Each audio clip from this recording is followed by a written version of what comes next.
La Biblioteca Central para Ciegos presenta Bibliopodcast, un lugar inclusivo para ti, conducido por Elizabeth Caballería y Rodrigo Rojas.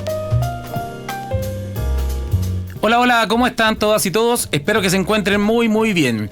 Yo por acá estoy con mi querida amiga Elizabeth Caballería. ¿Cómo estás, Elizabeth? Hablemos de inclusión. ¿Qué estamos haciendo para ser un país más inclusivo? ¿Qué tanto sabemos de discapacidad? Llega la dosis mensual de cultura, educación y entretenimiento. La Biblioteca Central para Ciegos presenta Bibliopodcast. Hola, ¿qué tal? ¿Cómo están todas y todos? Un gusto saludarles. Aquí estamos grabando este nuevo capítulo de nuestro Bibliopodcast y estamos en la Biblioteca Central para Ciegos. Y aquí me encuentro con mi compañera Elizabeth Caballería. ¿Cómo estás, Elizabeth? Bien, ¿tú cómo estás, Rodri? Yo todo bien, muy contento y súper ansioso con este capítulo. Sí, po. Me tiene muy entusiasmado. Pero primero vamos a presentar a nuestro compañero Manuel, que está en los controles siempre. ¿Cómo estás, Manu? Buenas tardes a todos, ¿cómo estás tú, Rodri? Yo súper bien. Aquí, estamos muy contentos porque estamos estrenando varias cositas. Estamos estrenando nuevo formato de grabación, tenemos iluminación en el estudio, nuevo formato de audio y nuevo formato de podcast. Este capítulo está siendo grabado audiovisualmente para las personas que tengan un remanente visual. O sea, normovisuales nos pueden ahí ver en el enfoque. Y, no, a mí no, pero A nosotros. A nosotros sí. ya, y también estamos estrenando nuevas secciones en este podcast. Así es, y ahora para partir vamos a comenzar con nuestra primera sección, que esta es nueva también, que es un bloque de noticias para que podamos un poco comentarla, ¿cierto? Y hablar al respecto. Investigación académica descubre que las líneas de alta tensión afectan negativamente a las abejas y la polinización. El estudio desarrollado por la Universidad de Talca, la Universidad del Biobío y el Centro de Estudios Avanzados en Zonas Áridas de La Serena evidenció que cerca de los cables eléctricos de torres de alta tensión, las abejas polinizan menos, por lo que existe menos flora en aquellos sectores. Esto debido a que las ondas electromagnéticas estresan y sobrecalientan el organismo de las abejas. Ay, sí. Las abejitas, oye, cada vez hay menos. Sí, es que eso es algo que está pasando hace harto rato ya y parece que la gente no ha tomado mucha conciencia al respecto. Cero ¿Te has dado conciencia, cuenta? cero. ¿Te has dado cuenta, Manu? Ahora las abejas pero- como que se pierden con la radiación, como que No sé, pero se estarían. ¿sabes lo que pasa? A mí me está dando mucha lata porque antes, por ejemplo, tú en todos lados conseguías miel de abeja. Claro, En todos lados. claro. Y era maravilloso comerte esa rica miel que podíamos tener, ¿cierto? Y ahora, ¿qué encuentras por ahí? Es como un azúcar, como un almíbar que venden, ¿no? Bueno, pero tenemos que también ponernos en el caso de que las abejitas son los animales que polinizan la mayor cantidad de plantas. Sí, po. Y bueno, y la apicultura, por lo general, está tomando cada día más formas más eficientes de generar la miel sin sacar a las abejitas de su hábitat, sin hacerles tanto daño. Y más allá Sí. de la miel, tenemos que pensar en que nuestros sistemas energéticos avanzan a gran escala.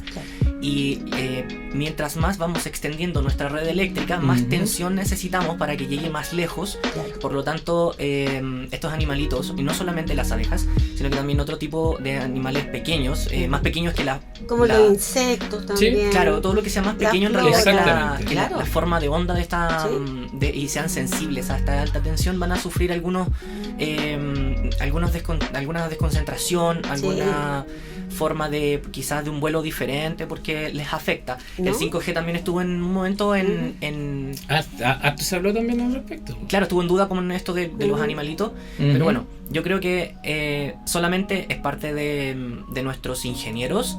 Tienen que tomar decisiones de cómo proteger estos cables, aislarlos más para no irradiar esta alta tensión a estos pequeños seres vivos.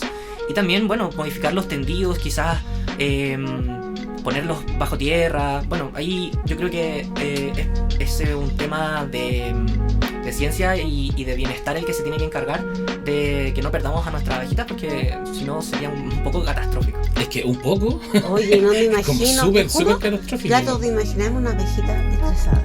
No puedo estar. La comuna de Valdivia recibe un reconocimiento internacional por su trabajo y compromiso con el medio ambiente. El Pacto Global de Alcaldes y Alcaldesas por el Clima y la Energía otorgan 4 medallas que el Departamento de Medio Ambiente de la Municipalidad de Valdivia recibe por el trabajo realizado en 2023. Estas medallas representan la responsabilidad y compromiso de Valdivia por sus acciones concretas en áreas fundamentales, como lo son la reducción de las emisiones de gases de efecto invernadero, la adaptación a los riesgos asociados con el cambio climático y la promoción del acceso a una energía limpia y accesible. Maravilloso.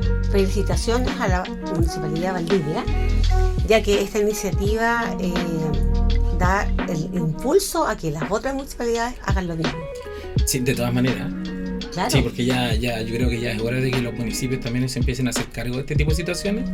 Pero también la gente que está ahí y también están, no sé, de una u otra manera apoyando, ¿cierto? Uh-huh. A que los municipios y fortaleciendo el trabajo de los municipios y apoyando el trabajo de los municipios también. Claro, porque esto fue un trabajo de un equipo de medio ambiente de la MUNI que trabajó arduamente al respecto y han logrado muchas felicitaciones. Sí, además que es tan bonito, Valdivia. Sí, el parque se sí. Hermoso. Qué lindo, me encanta. Encuentro tan maravilloso y si lo están cuidando y están haciendo cosas como esta, ¿cierto? Iniciativas como esta, encuentro que es maravilloso y es digno de aplaudirlo, ¿cierto? Y de que los demás, tal como decías tú, traten de imitarlo y empezar a hacer todos este tipo de trabajos. Así es. Exactamente. Ok, ahora entonces les vamos a presentar una persona muy importante que está con nosotros. ¿Quieres saber quién es? Sí, no, mira, nosotros acá en nuestro Bibliopodcast, en esta oportunidad trajimos a una persona que es muy entendida, que sabe muchísimo sobre este tema, ¿cierto? Que es el medio ambiente, sobre la crisis que tenemos en este minuto, ¿cierto? Terrible crisis climática, ¿cierto? Y ambiental. Está muy mal todo eso. ¿Cierto? No, he leído acerca del tema y he quedado impactada. Sí. De verdad. Está muy complicado el tema. Por eso nosotros queremos ahora mostrarles un glosario para tener algunos conceptos claves para poder comprender de qué vamos a hablar. Así que vamos, Cata, con el glosario. Medio ambiente. Es el conjunto de todos los elementos químicos, físicos y biológicos con los cuales los seres vivos interactuamos. Animales, plantas, atmósfera, entre muchos otros, incluyéndonos como humanidad. Ecología. Es la ciencia que estudia a los seres vivos como habitantes de un medio y las relaciones que mantienen entre sí y con el propio medio. Crisis climática y ecológica. Si bien los conceptos de crisis climática y de crisis ecológica no son lo mismo, sí se utilizan de forma conjunta y relacionada. La crisis climática hace alusión a la crisis que enfrentamos debido a los cambios acelerados de las condiciones del clima, al que entendemos como el conjunto de características del tiempo en una determinada región. La crisis climática genera una crisis ecológica, ya que los cambios en el clima impactan directamente en el medio ambiente. Adaptación. Según el Programa de Naciones Unidas, la adaptación al cambio climático se refiere a las acciones que ayudan a reducir la vulnerabilidad a los impactos actuales o previstos de este. Estos pueden ser fenómenos meteorológicos extremos, desastres naturales, el aumento del nivel del mar, la pérdida de biodiversidad o la inseguridad alimentaria e hídrica. Ya, chiquillos, ahora les vamos a presentar a nuestra invitada que ya se encuentra con nosotros acá, ¿cierto? Ella es Pamela Po, ella es politóloga, ella es magíster en sociología, directora en la Fundación Ecosur también. ¿Ya? Y escribió un libro que está muy bueno, que se llama Punto de Inflexión. Así que aquí se las presento, chiquillos. Está con nosotros Pamela Po. ¿Cómo estás, Pamela? Hola, Pamela. Hola, Rodrigo y Elizabeth. Muy bien. Muchas gracias y muy contenta de estar acá, de conversar con ustedes y en este bonito espacio que tienen de grabación. Así que felicitaciones también por eso. Gracias a ti por estar con nosotros. Estamos muy contentos. Y para comenzar, quiero preguntarte, ¿por qué nos tenemos que referir a la crisis climática y ecológica? Ocurre que hace unos años atrás, yo diría que un par de décadas, 3 décadas quizás, se hablaba del cambio climático. ¿Ya? Nosotros, el planeta tiene un efecto invernadero que es natural, ¿cierto? Donde entran los rayos solares, ¿cierto? Se produce todo lo que se produce en cuanto a ecología y esos gases salían hacia afuera, hacia la atmósfera. Ese proceso empezó a producirse el efecto invernadero ya de manera que los gases empezaron a quedar atrapados, ¿cierto?, en nuestro propio planeta, y eso ha hecho que se eleve la temperatura por la quema de combustibles fósiles. Entonces, es tanto el combustible fósil que hemos quemado, ya petróleo, gas, carbón, desde la revolución industrial hasta ahora, que hemos agravado la situación, y desde mi visión ya no se puede hablar de emergencia climática, porque la emergencia uno va como un bombero, soluciona el problema, apaga el incendio, por decirlo así, y se acabó el problema. Pero esto ya va más Pero allá. esto ya no tiene, de hecho Naciones Unidas en el año 2021 plantea que es irreversible. Entonces, lo único que podemos hacer es disminuir los gases ahora para contener la temperatura en los 1,5 grados, como esperando no tener un cambio climático peligroso. ¿Ya? Porque esto va a ir aumentando. Mientras más temperatura aumenta, ¿cierto?, más se agrava la situación. Y lamentablemente ya no es una crisis climática solamente, sino que se nos une los efectos en la biodiversidad y los ecosistemas.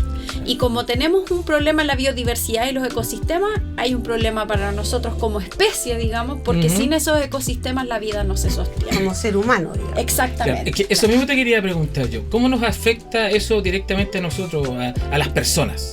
Bueno, lo primero que nos está afectando, digamos, son todo este tema de las pérdidas y daños que estamos viendo, ¿cierto? Se habla de desastres naturales, pero en realidad no son naturales ya. Esto está producido, digamos, por nosotros, por esta quema de combustibles fósiles y cómo hemos ido alterando.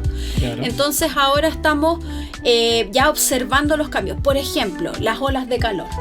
Las olas de calor cada vez se van incrementando y muere una cantidad de personas importantes, digamos, en el año. La contaminación atmosférica, por ejemplo, a nivel mundial mueren 6 millones de personas por contaminación atmosférica. Y eso está muy ligado también con las cosas de cambio climático. Entonces, la soberanía alimentaria, vamos a tener, por ejemplo, una escasez de alimentos. Probablemente entonces los países se tienen que empezar a preparar para poder enfrentar esto, y nosotros como personas, digamos ciudadanos y ciudadanas, vamos a tener una merma en estas cosas. Entonces nuestra propia calidad de vida se va a ver afectada, y además como personas tenemos que aprender a consumir menos. Porque si nosotros seguimos aumentando nuestro consumo, por ejemplo, cambiamos celulares permanentemente, lo que ocurre es que se requieren más minerales, se requiere más energía, más petróleo. Entonces tenemos que empezar a aprender a vivir con menos. Y de todo tipo de consumo. Exactamente. Estamos hablando de ropa, de zapatos, de todo. O sea, de hecho, lo que tú acabas de decir, Elizabeth, es algo súper importante, porque la industria de la moda es la segunda industria más contaminante después de la del petróleo. Entonces, la verdad es que tenemos que empezar a remirar y a reconectarnos, ¿cierto?, con los ciclos naturales para poder, digamos, ver si podemos salvarnos mejor, digamos, de esta crisis climática y ecológica. Pamela, yo quería hacerte una pregunta. Por ejemplo, estaba hablando como de lo que usamos en el día cotidiano, en nuestras casas, esto de cambiar celulares. Bueno, las personas ciegas dependemos muchas veces de algunos tipos de tecnologías, como por ejemplo el lector de pantalla en el que yo estoy trabajando técnicamente en la estación de grabación, el lector de pantalla de nuestros celulares, las notificaciones de voz de parlantes, de celulares, del SAT. Todo esto funciona a base de energía eléctrica, dispositivos electrónicos que sabemos que son muy contaminantes al momento de desecharlos. ¿Qué pasa cuando hay estos incidentes climáticos? ¿Qué pasa? ¿Qué hace nuestro gobierno? O más bien, ¿qué hacemos nosotros como sociedad para poder resguardar estos suministros? Que no se nos corte el agua cuando llueva, o que por un temblor no se nos corte la electricidad. ¿Cómo podemos suplir esto y qué se está haciendo hoy en día para salvaguardar estos derechos que son tan fundamentales para nuestra supervivencia? A ver, yo diría que hay dos cosas ahí. Lo primero es que yo creo que en general en nuestro país hay una mala fiscalización de algunos elementos de los que tú planteas. O sea, si el agua se nos cortaba, por ejemplo, con un aluvión, o que se nos cortaba porque el agua se enturbió, ¿cierto? Era porque no había piscinas, por ejemplo, para resguardar esa agua. Eso después se construyó, digamos. Se le exigió a la empresa, ¿cierto?, de sanitaria, que tenía que tener un resguardo con una cantidad de agua para soportar una cantidad de días, por ejemplo, en la ciudad de Santiago, cuando esta agua se enturbia, porque obviamente el agua proviene de los ríos. Entonces aquí hay un tema como de fiscalización, de mejorar. Nadie hace esa pega. No, yo diría que es como mejorar infraestructura, exigirle a las empresas que mejoren esa infraestructura. Por ejemplo, con respecto a los cortes de electricidad, en el gobierno de Bachelet se dejó una norma, un estándar alto para la distribución de energía, que son los cables, por decirlo así, y entonces esa norma se rebajó. Entonces como esa norma se rebajó después en este gobierno, lo que ocurre es que tuvimos las primeras lluvias y se corta la luz. Entonces, ¿qué es lo que hay que hacer ahí? Exigirle un mejor estándar a las empresas. Entonces, ahí hay un primer elemento.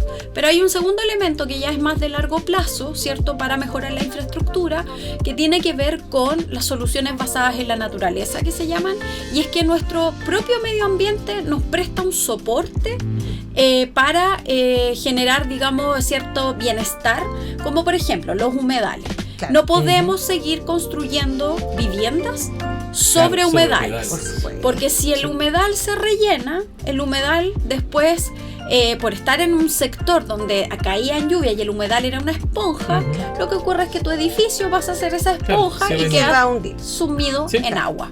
Entonces tenemos que empezar a mirar, digamos, desde las políticas públicas, tanto en el Parlamento, el Poder Ejecutivo, etcétera, mirar esta área que es la de las soluciones basadas en la naturaleza, que yo diría que tiene que ver con la adaptación.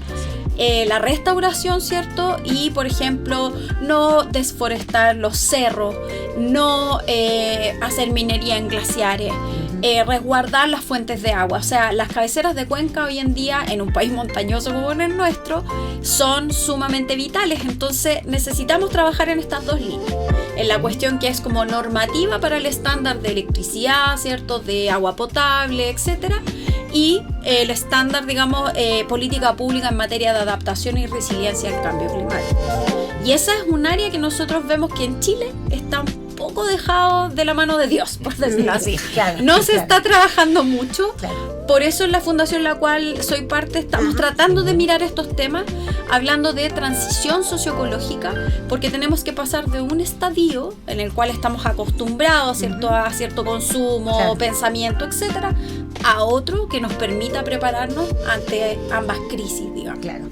Bueno, para hacer un poco una conexión con esta respuesta que me acabas de dar, me hace mucho sentido el mejorar ambas cosas, la infraestructura y la exigencia.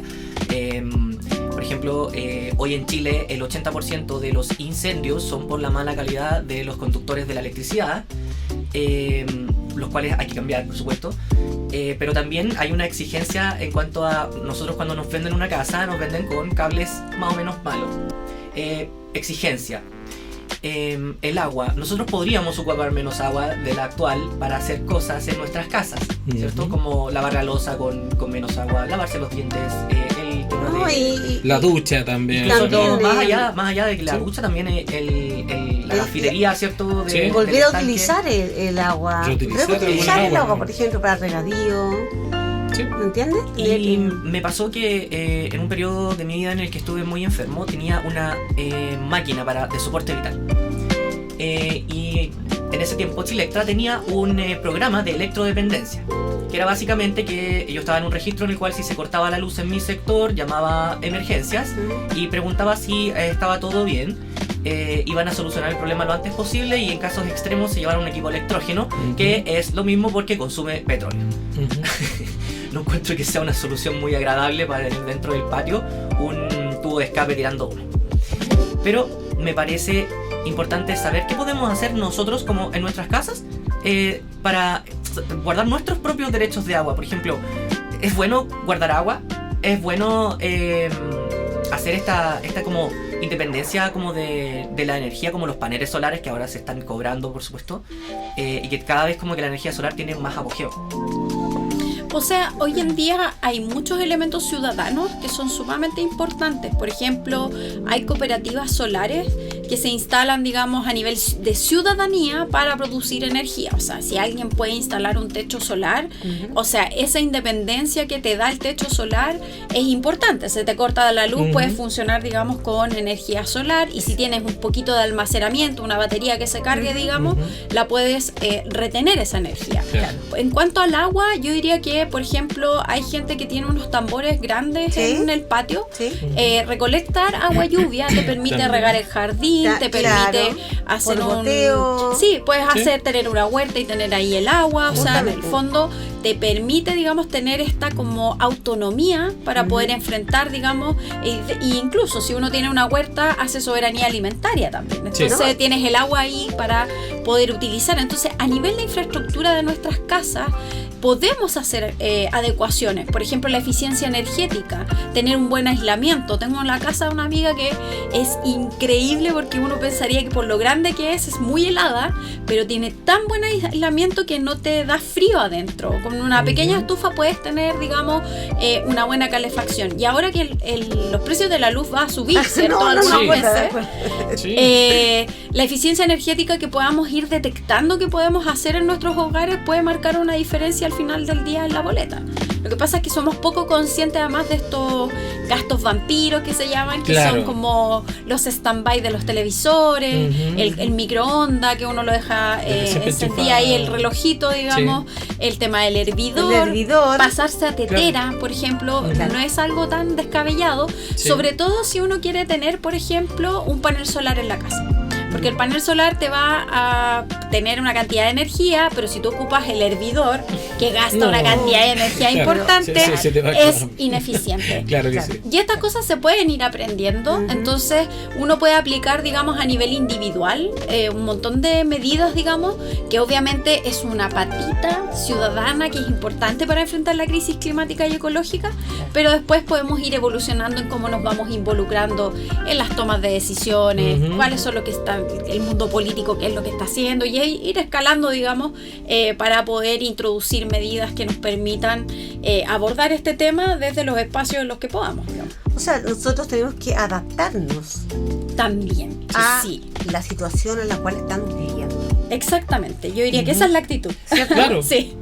Sí, porque y me da la impresión que esta adaptación tiene que partir de uno y ir haciéndolo con el vecino, con el pariente, partir de a poquitito, con la comunidad, partiendo con un macetero con hierba, a lo mejor.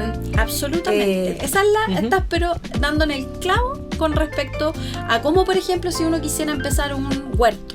Claro. Parte por lo básico, no te pongas en la cabeza que es así como el vergel, el invernadero completo. Claro, ponerte a arar la tierra. Exactamente. No. Porque uno tiene que partir de a poquito. Entonces, cuando uno va viendo que da fruto, después uno se pone una meta un poco más grande. Porque si no, te pones la meta más grande al tiro y a veces te faltan los recursos, no tienes el agua, etcétera, te desentusiasmas. No, claro. Entonces, y ahí vamos mediando. Justamente. Mira, Sí. pero ¿sabes qué? A mí me gustaría volver un poco a lo de las personas, que me llama mucho la atención. Porque todo esto como que a todas las personas, a todos en general, nos está poniendo como en una situación mucho más vulnerable. Pero esto, me gustaría saber si crees tú que esto podría llegar a afectar de mayor manera a las personas en situación de discapacidad. ¿Cómo podría afectarnos a nosotros más aún que al resto de la gente, tal vez? Porque nosotros ya estamos, por el hecho de estar en una situación de discapacidad, ¿cierto? Estamos un poco más vulnerables que el resto. Claro. Bueno, efectivamente ese es un temazo también. En el mundo, en el último informe, yo diría que en el informe del 2022, que es de vulnerabilidad, ¿cierto?, al cambio climático, se habla de que van a ser afectados 3.500 millones de personas a nivel mundial por la situación de pobreza y vulnerabilidad que tienen ante el cambio climático. Y entre eso están niñas y mujeres, digamos, específicamente, y obviamente personas con discapacidad. Es porque por ejemplo, cómo uno enfrenta esta crisis climática con esos grados de vulnerabilidad, una ola de calor. Claro. O sea, si tú no tienes para tener ni siquiera un ventilador y no sabes lo que hace en el cuerpo una ola de calor, o sea, Claro. uno es como, ¿por qué el calor me va a matar? En el fondo, el tema es que empieza una falla sistémica en el cuerpo. Sí. Entonces es una cuestión que tenemos que abordar, y esto es algo en lo cual yo veo que hay mucha deficiencia además en nuestros sistemas, porque los sistemas de salud no están preparados todavía para abordar este tema de las olas de calor, por ejemplo. Claro. También vamos a ver que la gente que tenga menos recursos va a ser más vulnerable a la crisis climática y ecológica. Entonces es un tremendo tema que hay que empezar a abordarlo. Y las migraciones, si finalmente el mundo, las migraciones que están habiendo, lo que estamos viendo gente en América Latina, Claro. sin irnos a Europa todavía, Sí. solo en América Latina la gente ya está migrando por falta de agua, Falta de Exacto. agua, por ejemplo. está migrando por Venezuela, falta de que- alimentos. Sí. Claro. Entonces ahí tenemos un grado de vulnerabilidad, que en este caso las mujeres son las más vulnerables, porque ocurre violencia sexual, ocurre la exposición, digamos, a enfermedades, a no poder alimentar a sus hijos, etcétera. Entonces yo diría que ahí son temas que tenemos que abordar como sociedad. El tema de la discapacidad no me cabe duda que también hay que abordarlo. Yo diría que hay algunos proyectos de ley que están ahí, digamos, lento todavía. Ay, pero ese es el tema. Todavía Sí. está muy lento. Que- Todo es lento, y sobre todo porque para materias sociales, lamentablemente siempre la falta de recursos es muy grande. Entonces creo que ahí tenemos que, ojalá el Estado, ¿cierto?, cuando haga política pública, cambie un poco el leitmotiv de las cosas y inserte en esto la variable climática, que es algo que todavía en política pública no está. Cuando se está legislando la variable climática en general, no existe. No existe. Entonces, si no tomamos esto en cuenta, es muy complejo, por ejemplo, lo que planteaba Manuel delante con la gente electrodependiente. Ujú. Si solo lo miramos como, se cortó la luz, es como una lógica muy de, Claro. te llevo las cosas. Pero si lo miramos desde una óptica de crisis climática, esto va a ir aumentando. ¿Cuántas veces la empresa va a poder ir a subsanar el problema si esto va aumentando, por ejemplo, en el tiempo? Entonces ahí es donde tenemos que mirar como sociedad, ¿cierto? E incluso ser incidentes en estos temas. O sea, ustedes mismos como biblioteca podrían en algún momento como representantes estar cercanos, digamos, a la política pública y hacer recomendaciones, por ejemplo. Por ejemplo, una cartilla donde haya información sobre estos temas, de cómo se aborda la crisis climática desde ciertas discapacidades, por poner un ejemplo. O sea, Claro. y esto hay que ver cómo se canaliza finalmente para poder, digamos, tener a la gente también informada. Es Y que hablando- ese es el tema, po. Un poco de exposiciones. Me parece súper interesante que podamos aportar nosotros como biblioteca en la información. Bueno, eso estamos haciendo actualmente, este podcast. O sea, eso Esa es queremos, la lógica, queremos llegar claro, a... Absolutamente. Pero yo te quería contar de que, hablando de exposición de personas, existe una alta tasa de personas con discapacidad que adquieren la discapacidad o que nacen personas en situación de discapacidad, de distintas discapacidades, por la industria agronómica.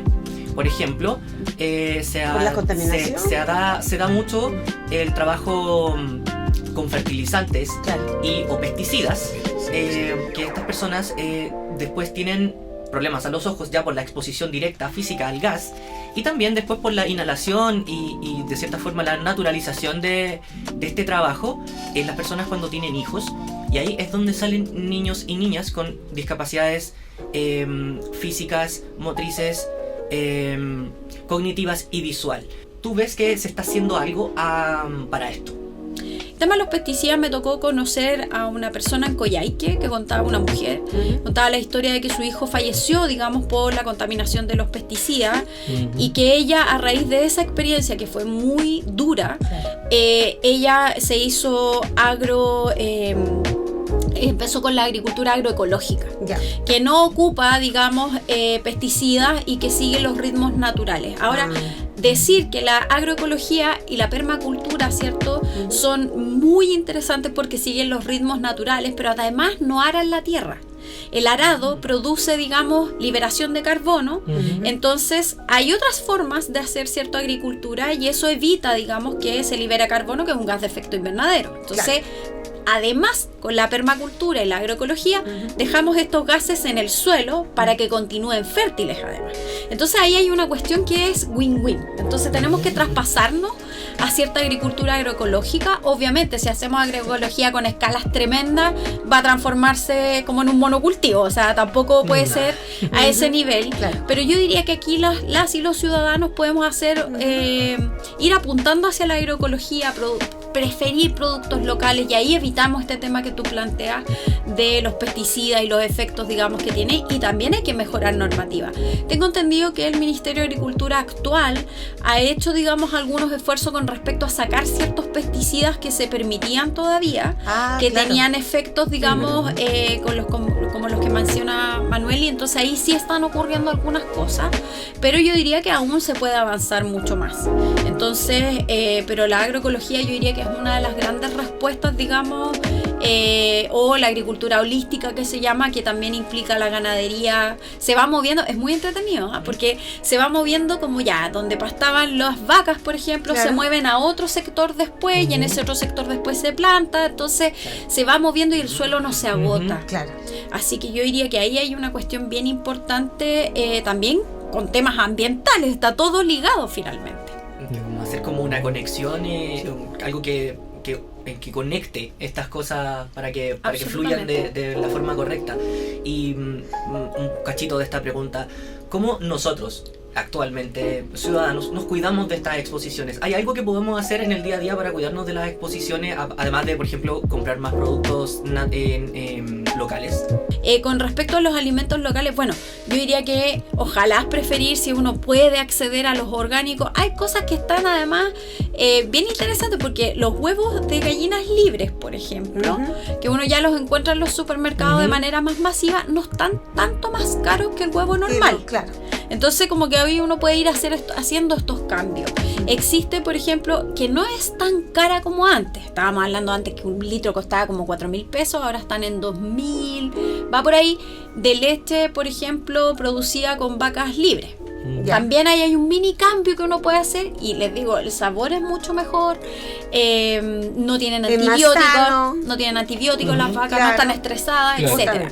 Entonces podemos ir hacia mejores, y si el consumidor gira hacia ese lugar, lo que va a empezar es que la gente va a empezar a preferir, y eso baja los costos también, porque el negocio es sostenible. Entonces podemos ir cambiando, haciendo estos pequeños cambios para también tener, digamos, poder abordar desde nuestros propios procesos individuales y colectivos mejores, digamos, tecnología, mejor resguardo para nosotros mismos, mejor, digamos, enfrentamiento a la crisis climática desde esta toma de decisiones. O sea, si comemos menos carne, o prácticamente no comemos, estamos evitando las emisiones de metano, por ejemplo.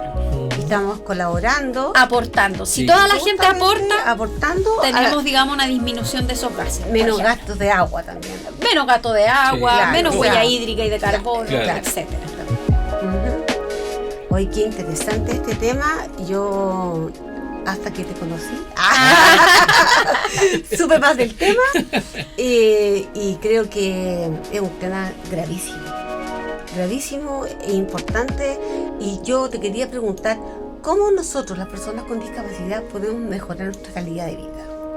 Yo diría que con todo lo que hemos conversado podemos ir mejorando la calidad de vida, porque además, si por ejemplo construimos una pequeña huerta de donde vivimos, generamos colectividad. Hoy en día el sistema nos empuja a ser individuales. Es como yo mi celular, yo mi Netflix, yo mi etcétera. Entonces nos hace seres humanos que estamos muy desconectados de los ritmos. Yo creo que hay que volver a mirar estos ritmos naturales. La luz del día, ¿cierto? Nos permite, de hecho el invierno es para ralentizar. Por eso se oscurece más temprano, si en el fondo necesitamos ir retornando, digamos, a cierta conexión. Yo sé que suena súper hippie, pero es una cuestión que tenemos que hacer, porque de hecho esta cuestión de que nos digan que es algo muy hippie es peyorativo. Entonces tenemos que deconstruirnos, ¿cierto? Entonces si tenemos una huerta y trabajamos de manera colectiva, se te hace mucho más entretenido que estar solo, digamos, haciendo una cuestión o viendo una película o qué sé yo. No digo que no tengamos que hacer lo otro, pero siento que hay espacios que los perdimos. y que hay que volver a retornar a esta cuestión colectiva social, que lo tenemos, digamos, mucho más entretenido estar en espacios sociales en los cuales podemos compartir, convivir, etcétera. Claro, Y eso además, si tiene un tema asociado, que hacemos una contribución a disminuir los gases de efecto invernadero, hacemos una contribución a, si tenemos una huerta traemos polinizadores, por ejemplo. Si tenemos flores traemos a las abejas. Y todo lo que se va produciendo, esa pequeña conexión. Y yo diría que también, y esto es algo que he estado practicando ahora, digamos, es el tema contemplativo. Contemplar ciertas cosas, como parar estos ritmos que estamos tan acelerados, que el WhatsApp, que las redes sociales, y en el fondo absorber información que nos permita hacer la reflexión como seres humanos, que creo que hoy en día, cuando reflexionamos, en el fondo es como parar un poco el tiempo para poder, digamos, reconectarnos con estas cosas. Qué importante. Eso es súper importante, porque la rapidez, lo inmediato que quiere la gente. Inmediatez De ahora. De hecho, la inmediatez que ustedes dicen es algo que el propio sistema nos exige. Sí, por supuesto. Está impuesto. Nos lleva a eso. Sí. Así que leamos poesía, leamos filosofía, ahí. Sí, si estamos en un bosque, sentémonos. Exactamente, respiremos, abracemos un árbol. los olores. Abracemos el árbol. Eso, sí, a mí me gusta hacer todo. De hecho, ahora está de moda los baños de bosque. Entonces, y a mí me da risa estas nuevas tendencias. Es como el baño de bosque, y es como, debiéramos ir al bosque siempre. Claro. es como, ¿En qué momento dejamos de hacerlo? Exactamente, esa es la pregunta. Esa es la pregunta. Claro. ¿En qué momento dejamos de hacerlo? Sí. Yo estuve hace un par de años en Los Ángeles. Me invitaron allá y estuve en un bosque nativo.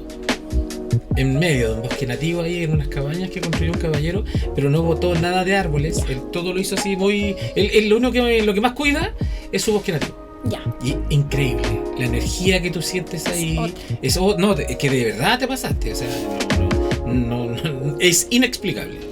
Y a mí me tocó el año pasado también estar en un bosque, y lo más que me llamaba la atención era el frío que te da. Porque húmedo. no entra sol. Entonces el frío, los hongos que uno iba viendo, el olor, los aromas, ¿cierto? El suelo, las raíces. No todo es otra cosa. Es como otra es cosa. otro mundo. Sí. Exactamente. Entonces ahí tenemos que volver.